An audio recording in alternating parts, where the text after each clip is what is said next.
Hi అమ్మ, ఎలా ఉన్నారు? రండి, ఉప్పిండి చేసేసుకుందాం బియ్యపు నూకతో. ఈ నూక గుణ వాళ్ళ చెల్లెలు ఇచ్చిందమ్మా. ఎప్పుడు అడిగినా తనే ఇస్తుంది నాకు. రండి, నేను ఎలా చేశానో ఒకసారి చూసేయండి. 1 కప్పు బరకగా ఉన్న బియ్యం రవ్వను తీసుకోవాలి. ఈ చిన్న కప్పుతో 4 కప్పులు రవ్వ తీసుకున్నానమ్మా. అందుకని ఈ 1 కప్పు కొంచెం వెల్తిగా పెసరపప్పు తీసుకున్నా. అలాగే కోరించిన కొబ్బరి, మినప్పప్పు, కరివేపాకు, అల్లం, జీలకర్ర, ఆవాలు ఎక్కువ వేసుకోండి. ఎండుమిరపకాయలు, పచ్చిమిరపకాయలు కూడా చీలికలుగా చేసుకొని కొంచెం ఘాటుగా ఉంటేనే టేస్ట్ బాగుంటుంది.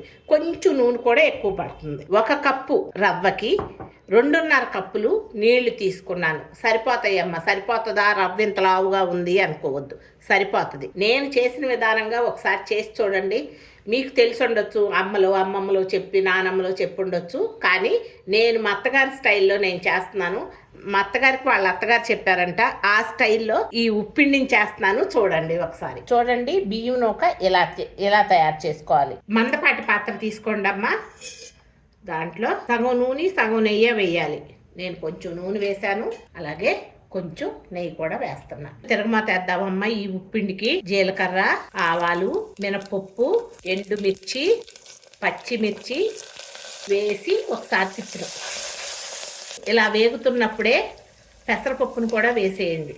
కొంచెం వేయించండి, ఇది బాగానే వేగాలి. తురిమిన అల్లాన్ని కూడా వేసేయండి. సిమ్ మీద పెట్టండి, వేయించండి. వేగేటప్పుడే ఈ కొబ్బరి కూడా వేసేసుకోండి, కరివేపాకు కూడా వేసుకోండి. వేయించండి, మంచి వాసన రావాలి కమ్మగా. నీళ్లు మసులుతున్నప్పుడే ఉప్పు వేసేయండి. పోసేద్దాం గిన్నెలో. కూడా వేసాం కదా, పోసేయండి. ఇలా మసిలేయాలి.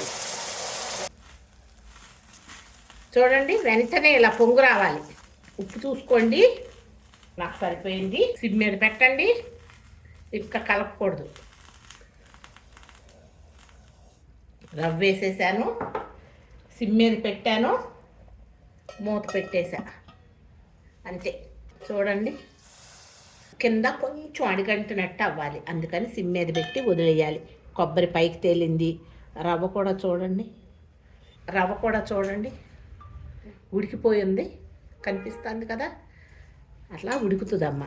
మనం ఇదిగో ఇలా అడుగంటాలి. ఇలా టేస్ట్ అలా బాగుంటుంది. అట్లా కొంచెం అడుగంటినట్టుగా అవ్వాలి. ఒకసారి కలిపేయండి.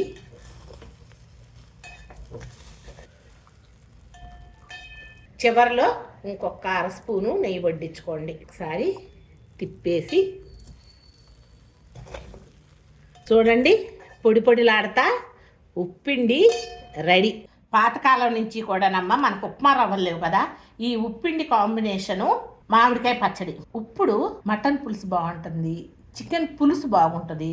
అలాగే వెజిటేరియన్స్కి అయితే మామిడికాయ పచ్చడి అద్భుతం అమ్మ.